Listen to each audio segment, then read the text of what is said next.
Hello and welcome to the Manitoba School Boards Association webinar Snapshot on the Governance Core Part 2.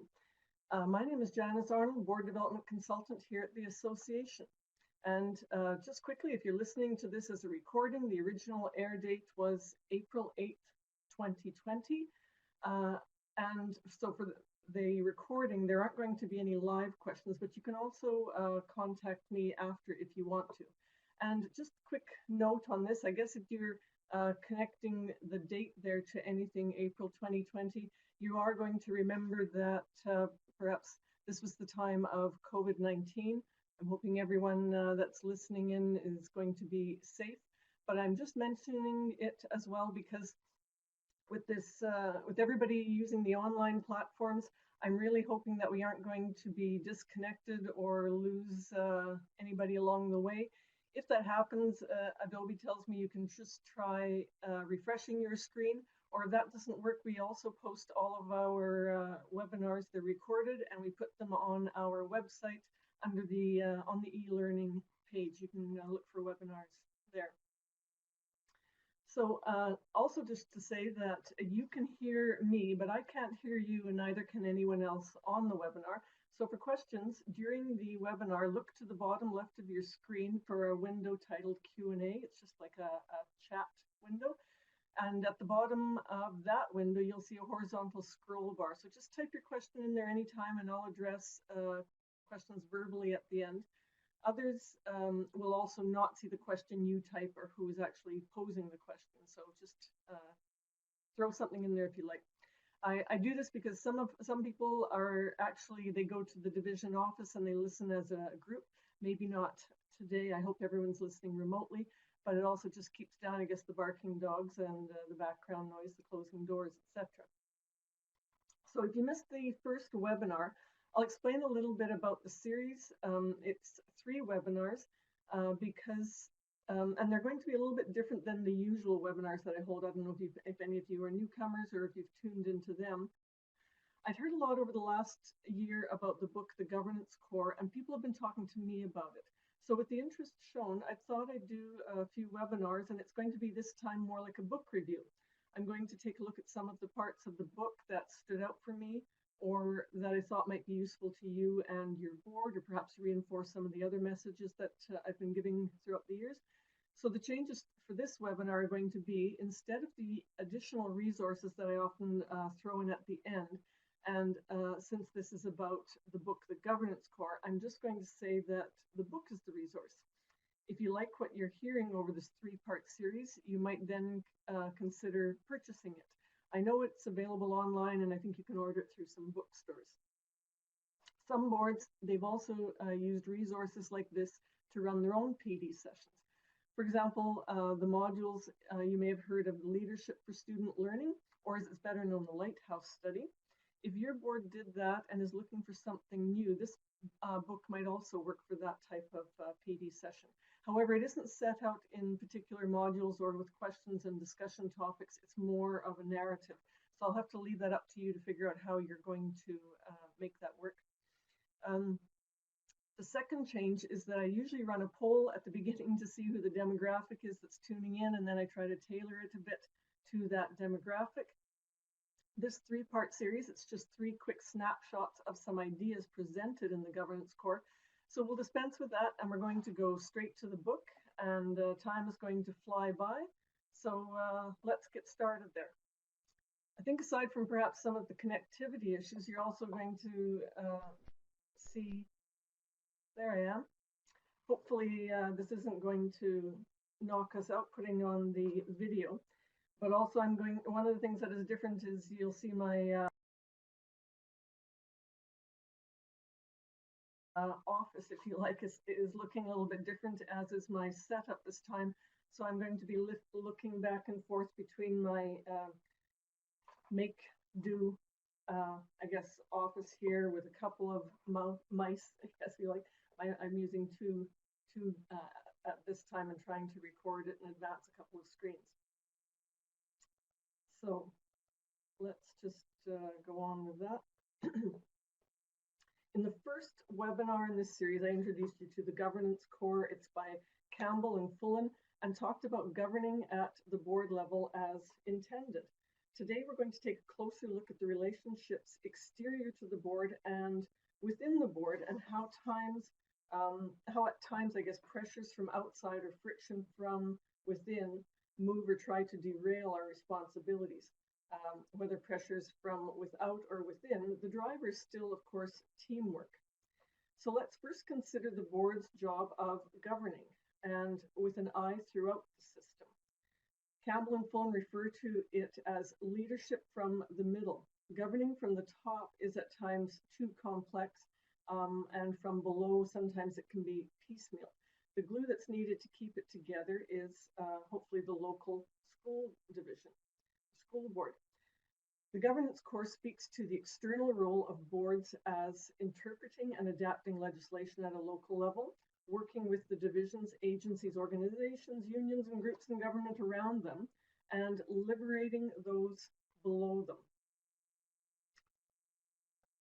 And next, it takes a united team to pull it off, which is always nice to think about it. It's working well for your board. It can take some time to gel, but without finding some common ground among fellow trustees, it makes the job that much more difficult.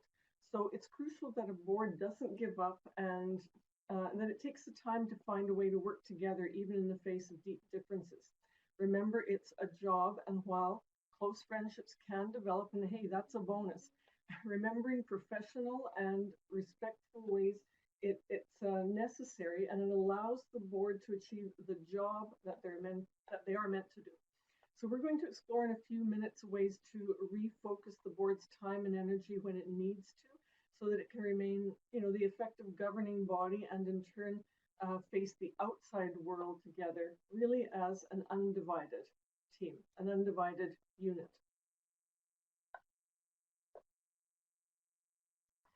In the governance core, Fullan and Campbell, they lay out in a concise but I think well presented way. They contend that the external role, it looks, it can look a bit like this. You're sitting there and you're looking down on the city from above.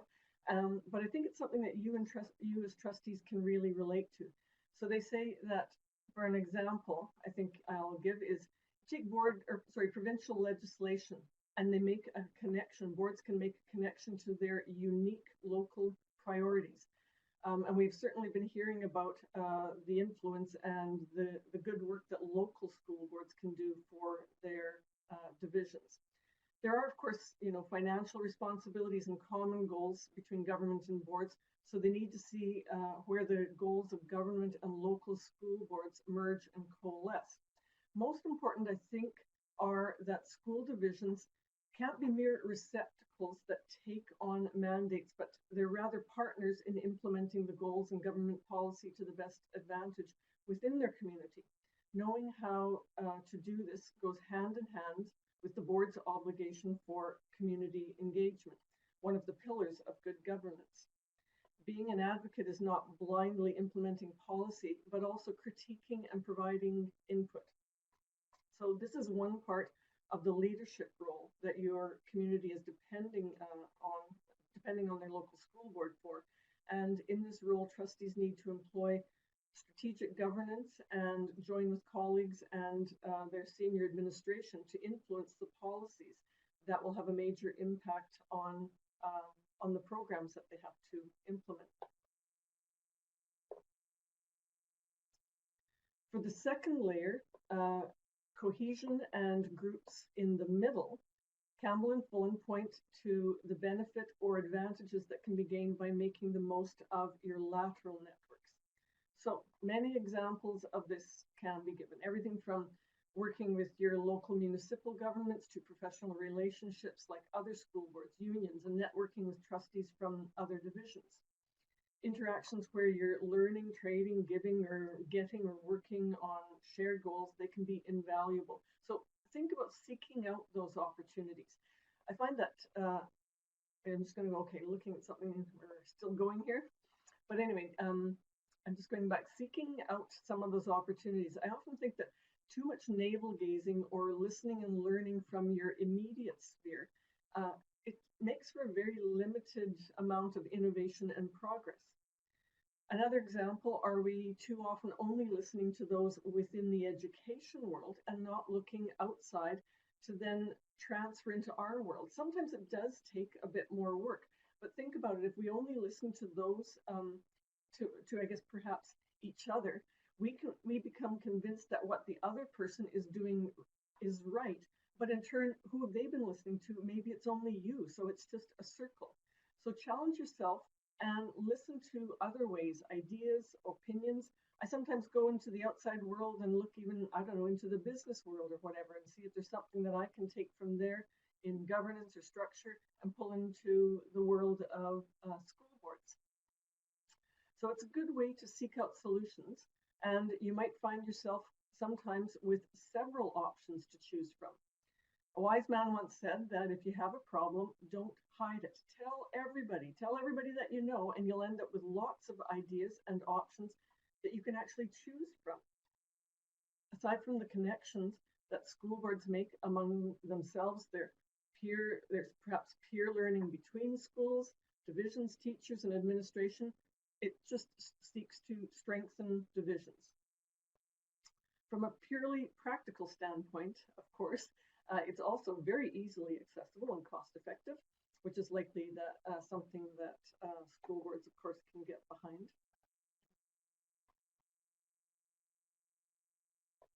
Okay, the idea that Campbell and Fullan present for the last layer is liberating those from below. I mentioned in the first slide that governing from below sometimes tends to be piecemeal. If you remember, you tuned into that first webinar, I spoke about taking the bird's eye view, if you like. From up there, you can see how everything is interconnected, and perhaps where the pressures or strengths or ideas, problems, all of those things are coming from, and not just perhaps a symptom-plagued area, looking at that and trying to adjust for the symptoms, rather looking at the whole piece and seeing where those symptoms, from where they are arising. So that's what governing from below refers to for Campbell and Fullan. If you put the right policies in place, provide good, clear direction, communicate well the targeted goals, I guess, and the criteria for success, then it's up to you to get out of the way, and you only have to monitor. I often use the phrase, many roads lead to Rome. So giving those end goals and those pieces that they have to achieve and making sure it's communicated well and there's specific criteria, then perhaps it might not always matter how they get from down that road from A to B.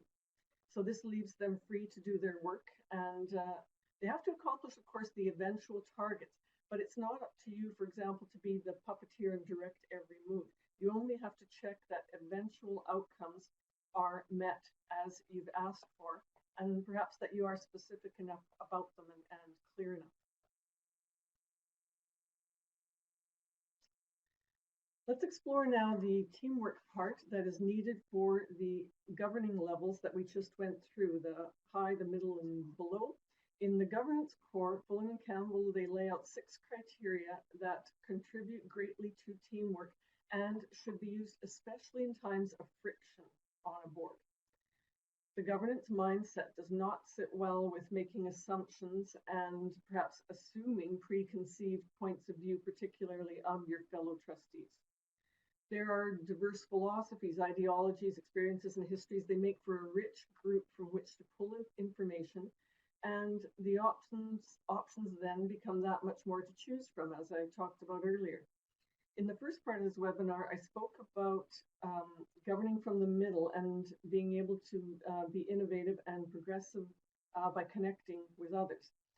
So it takes being open to new ideas and not saying, but this is the way I've always done it, or that this is the way that I think it should be done, and therefore it should. If you spend the entire time, perhaps as someone is presenting an idea, then thinking about what you're going to say after you start with, yeah, but you need to perhaps reassess some of your teamwork skills. So really thinking about that and reserving judgment. It allows people the time then to reveal all that they have to offer. So you might be in for some, I think, some pleasant surprises.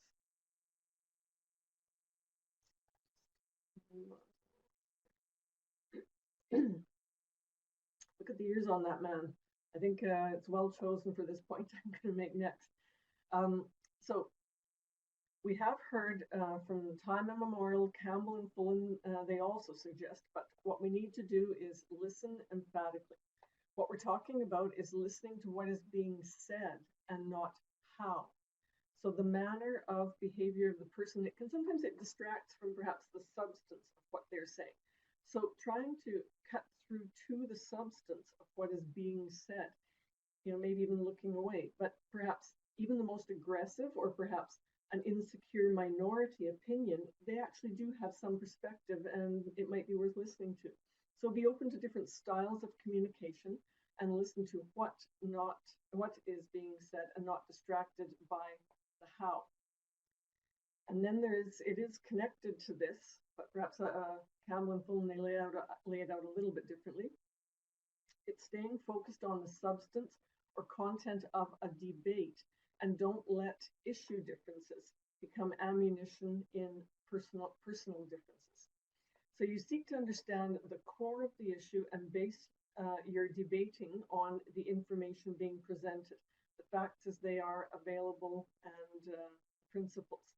So a strong governance mindset will aim to stay true to your own fundamental belief system, but steer clear of being pulled off course by rhetoric and unsubstantiated data. The idea of, I've often heard this data-driven decision making. It's an important tenet of the Lighthouse study as well, if you're familiar with that. And perhaps, I guess I won't go into it more here, but I'll rather just refer you to, it's a recorded webinar, so you can find it in our webinar library on our website, and it's called Decision Making Science. So it covers data-driven decisions more in depth, and I think there's a few pieces there on the Lighthouse study that you might find useful, but that's one that agrees particularly with Campbell and Fullan.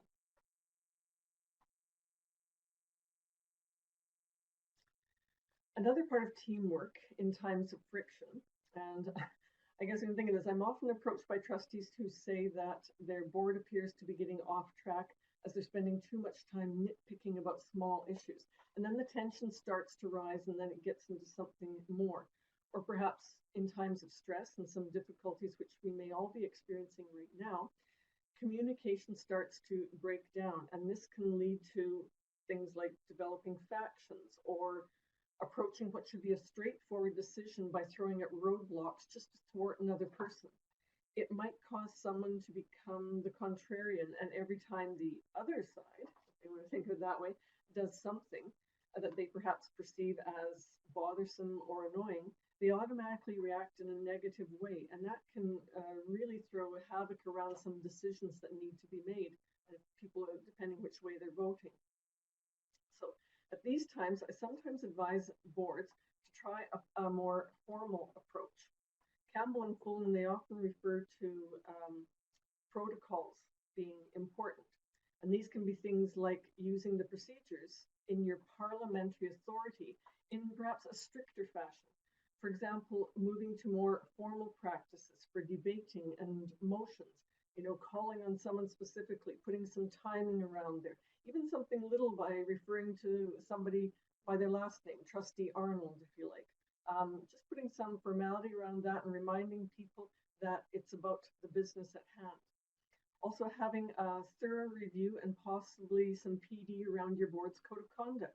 Becoming more mindful of being respectful of peers. I've read through many codes of conduct for boards, school boards, and there's a lot, every single one of them is going to have something in there about being respectful and respectful behavior, civilized behavior, and what that looks like. Or working more purposefully on demonstrating the core values of the board and the division. So for example, taking guidance from the words and thoughts that are behind the division's vision and mission statements and ensuring that those are exhibited by trustees. If you want to present an argument, what better backup, I think, can you have than just using your vision and mission? So remind everyone also that they are setting the stage for expectations within the entire division and that they are the umbrella, if you like, and everybody else taking cues from the conduct that's going on at the board level.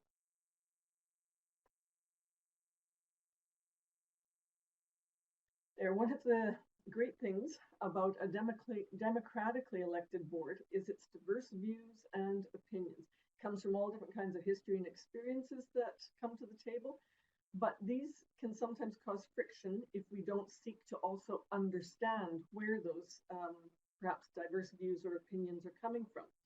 Just like skydivers, you and your peers will perhaps at times move apart, or then you come back together. But use your end goals to keep you focused on the right things. Keep bringing it back to what the work is at hand. And while you can develop beneficial and long-lasting relationships while you're serving on the board, it's always a great added benefit. Trustees also need to remember it's a job, and that's what your community is expecting you to do.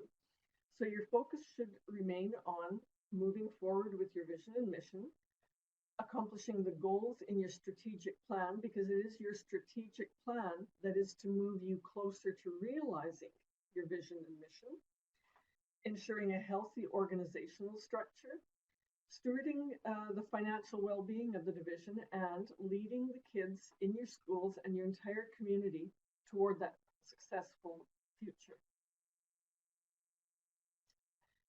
You will, of course, not agree with everyone and every point around the table, but that is the point. Your peers should not, and hopefully will not, be speaking against you specifically. So remember, keep debates and deliberations on the matter at hand, and hopefully they will too. You focus on the issue and not the person. And it's not a bad idea to go into a debate and for your community to be seeing you, perhaps in a public meeting, debating, and if there's a vote that's won and lost, they can see democracy in action, and perhaps they can see that their point of view, while they may not have had something passed, it was actually well represented.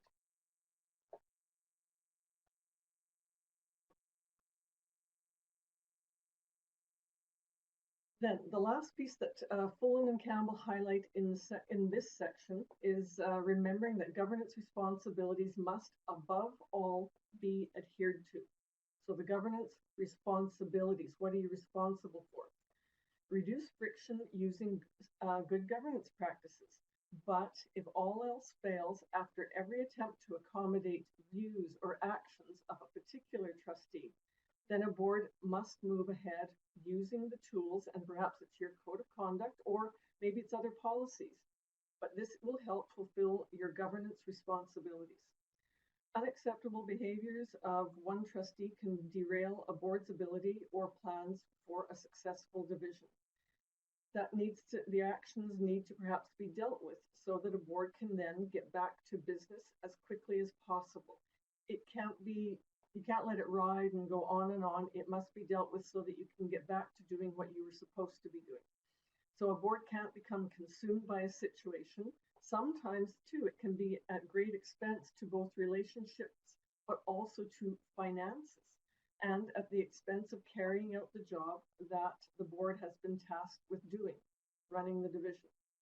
So first and foremost, do seek to be fair, follow process and policy, and seek to find that common ground, of course, and get past those differing views and actions.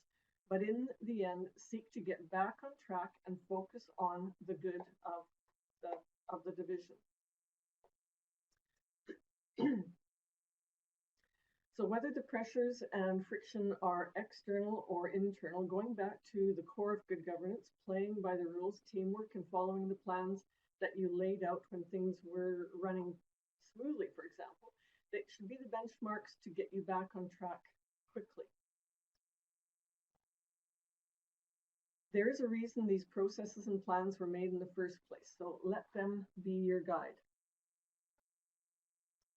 So I'm going to flip over to this last part here. I'm just looking, there are some questions coming in. We'll get to those in a moment. I'll end here and go to those, but feel free to keep jotting them down in the scroll bar on the left. Just while you're thinking about that, or perhaps want to add something, I'll just say that the second part of this three-part series that takes snapshots of the governance core book, you'll see it's referenced in the top left corner on the screen. So, and if you're watching us live, watch for then the last webinar. It's planned for May 13th. It'd be nice to be back in the office again, otherwise you might see me here. But you can look for, also the other recorded webinars. If you've missed one of them, it's on our MB School Board's website. You look under the top tab, it says services, and there's a drop-down menu, and you'll see Trustee Education. And then on the left, you just look for a link. It says online learning, and that's where you can catch hold of them. So there's the library of webinars there, but I'll just tell you too, there are they're called division dispatches. Those are 2 to 8 minute YouTube training videos that trustees you can use for distance learning as well. A lot of boards will take a look at that, and then they go and have a quick discussion at a meeting on one of the themes that's been talked about. So with that, I'm just going to flip over to this last part here. Okay, so and I'll address some of these questions here. I find that it's a huge challenge when the dialogue goes on forever and ever. I have started to call the question at times, and it does upset some people. If there's a better way, or is there a better way to do this? You know, that perhaps goes to that last part that I was talking about that Campbell and Fullan referred to. And that's tightening up some of your procedures or protocols, the meeting procedures or protocols. Some boards have actually implemented things, and it depends how drastic you want to get to this, but they have implemented things like a trustee can speak to a point once. You'll find some of these things too are referred to in Robert's rules. So you can say that they can speak to an issue once, or they can also speak to an issue, and if another trustee has presented the same idea, then they can note that they agree with it, but you're not going to restate the same argument. You can try that. The other piece is that sometimes you have a more tightened agenda. You'll say that we are going to speak on this issue for 15 minutes, and then we are done. And with that, if you're chairing a meeting, you might say the next item is going to take 15 minutes. We hope that everybody can get to speak. So I'm going to let you bring up your point, and then we'll move on to the next person so everyone gets a chance. One last idea that you can try there is to start asking your trustees that they come better prepared to a meeting. Tell them that we are going to be making a decision on such and such an item, or we are going to debate such and such an item. And with that, they should come prepared with their points jotted down, if you like, and speak to it only, according to their notes. Then it will tighten that up rather than having them ramble on. I'll recount one very quick solution that I brought up with one board. They were finding that time was going on, and so what was happening was they would come in, they would have a meal together, and then they would go on to their meeting. All they did was switch things around. They put the meal almost at the end, or at the very end, and people suddenly had a lot less to say because they were imagining that they were hungry or they wanted to go on and have something to eat. So anyway, there's a few just small practical things, but it's not without the possibility to just some tweaking can help that.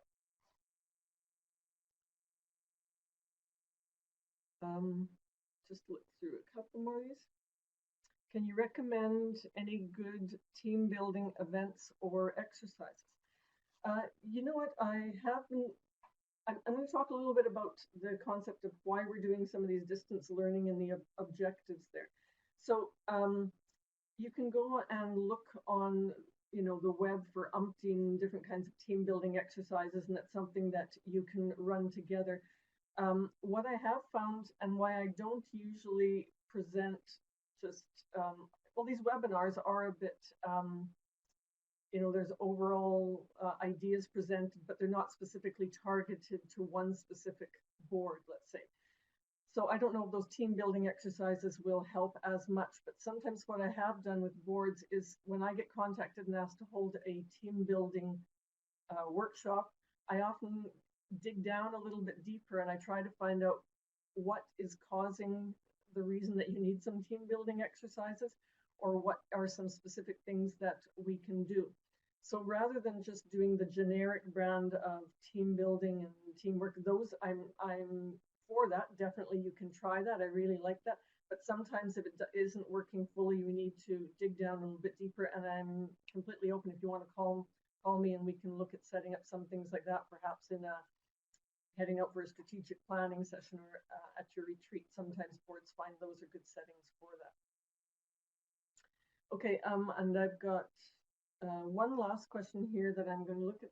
If we want to use our code, are we required to go through the steps? They've written it up. I understand this. I think that they've written up in their code of conduct that they have informal and a formal inquiry before sanctioning. So are they required to go through the formal and informal steps before they sanction? So the short answer, if you like, is just no, or likely not. It might depend on the way your policy is written, but pardon me. Many boards, they're actually close now to a full process in place for an alleged breach. And it has become interesting as we've gone along just in these past 6 months. I know that there's been a couple of boards that had a very good code of conduct. It was well written out, but then once it goes into action or in practice, they have found that they've had to adjust a little bit to the way it has been done. But a couple of things of note: legislation does take precedence over your policy. So that's why I say, depending on your policy, I think that you can likely just go straight to legislation. And I have known some boards that they have just set their policy aside. They've gone straight to legislation, and they have not, it is stepped, if you like, and there might be suspension from a meet, or sorry, just calling someone out or talking to them, and it goes all the way to the most severe, I guess, is suspension for the maximum period of time, and that's 3 months. And I know one board that did not do any building at all. They went straight to the 3-month suspension, and there have been other cases that have done perhaps less suspension, but that's how that can work. Actually, I'll just say quickly, refer to Section 35 in the Public Schools Act, but also very important, read through your own code of conduct and see how usable it is. Imagine how it's going to play out when it's in action. And the legislation came into effect in 2012, and the government left it up to boards to implement the steps to address the breach. So board policies have been going through changes since then, and as I said, as we've started learning to live with that and to deal with some of the breaches that as the government has laid it out. And I have a feeling that perhaps we aren't finished with the amendments or the additions. So one thing I can advise is, when you are going through and looking at your policy reviews, pay attention to this one over the next couple of years and just see if there's any things that that you need to change. Or you can also give me a call. Myself and my colleagues, we do review policy, not just of your code of conduct, but some other things. You can try that. And then if you are getting a little bit into those areas, certainly feel free to give me a call. Let's look at a couple more things. And, one other quick thing I'll just mention too, with regard to code of conduct, looking at some question that's coming up there, is depending on what the breach is or what you plan to do and whether you can take advantage of the legislation, sometimes it is worth talking to your legal counsel, and perhaps you can also talk to your labor relations person. They can be good, give you good advice or some things that some steps that you have to take. And there's also, is it within the area just of your code of conduct, or is it starting to get into areas that might be more labor relations or human rights issues? And when it gets into those areas, I think then at least looking at what your legal counsel has to say, that might be a good idea. Okay, so thanks very much for the questions, and thanks very much for tuning in. I hope I can see you back here on May, and I hope you enjoy the governance core if your board does decide to take that on. So good governance, governance.